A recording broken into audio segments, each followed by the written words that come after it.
No, no me la bajaste mucho. Ahí. Me regalan agua. Muy buenas tardes.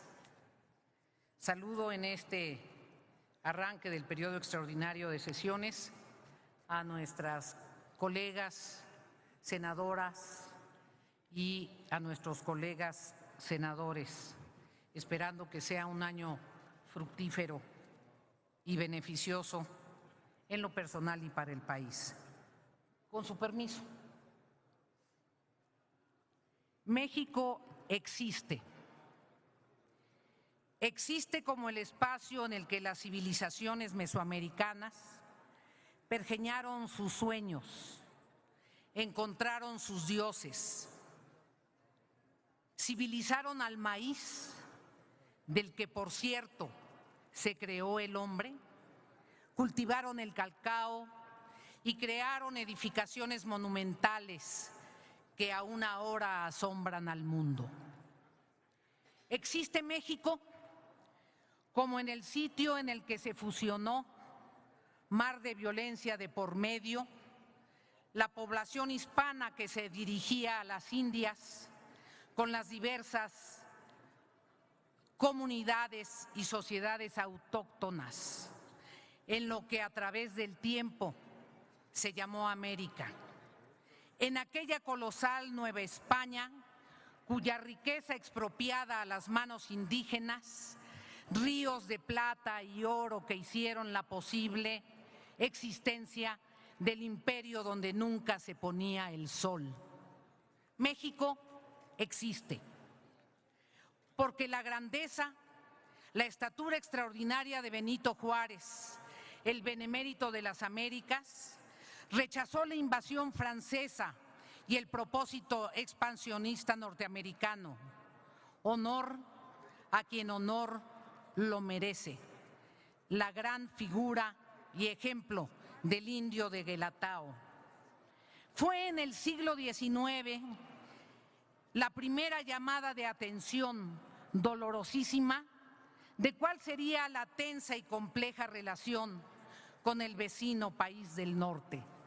Existe México porque los regímenes surgidos de la Revolución Mexicana lograron una política exterior que levantó la voz de México en defensa de Cuba en la Organización de Estados Americanos, porque promovimos el Tratado de Proscripción de Armas Nucleares en la región, porque logramos la pacificación negociada en Centroamérica, porque hicimos vigente el derecho de asilo a los demócratas de América Latina y al exilio español, porque se creó un servicio civil de carrera en la diplomacia mexicana.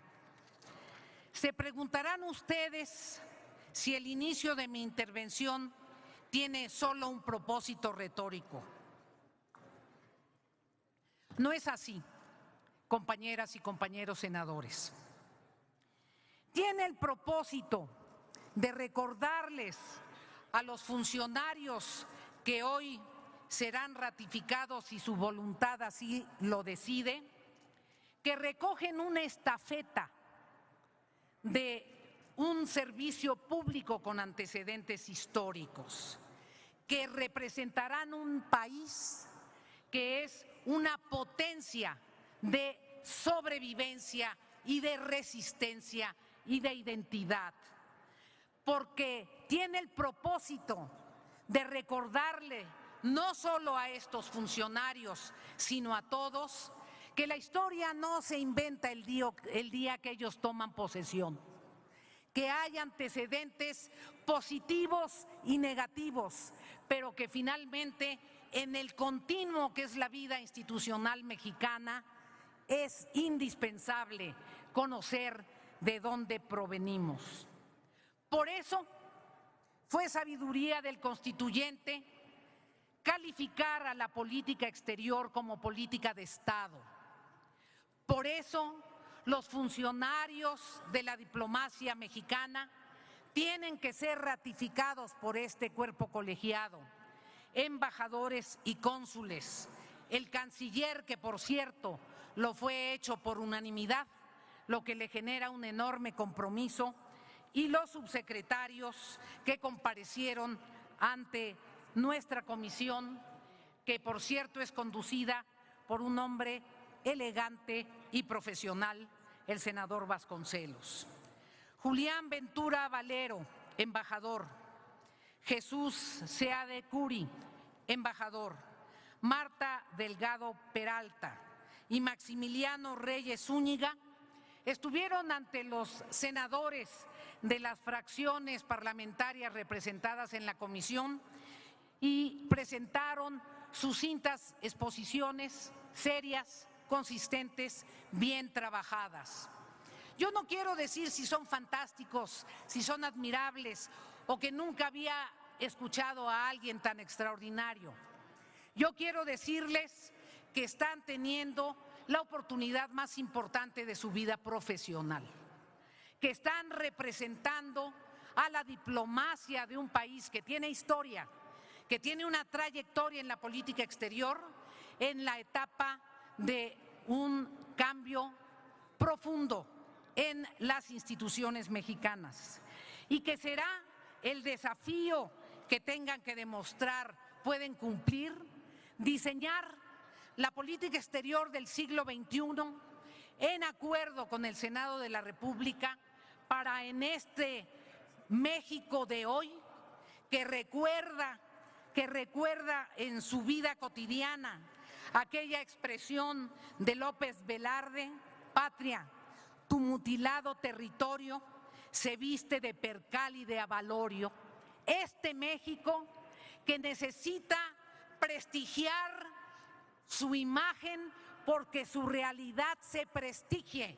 No es posible prestigiar la imagen si la realidad cotidiana no tiene esa condición que nos permita sentirnos orgullosos. Requerimos un enorme esfuerzo para que no se piense en la sociedad civil de otros países que todos los mexicanos somos narcotraficantes o protegidos de los narcotraficantes. Tenemos que poner por encima el valor de México.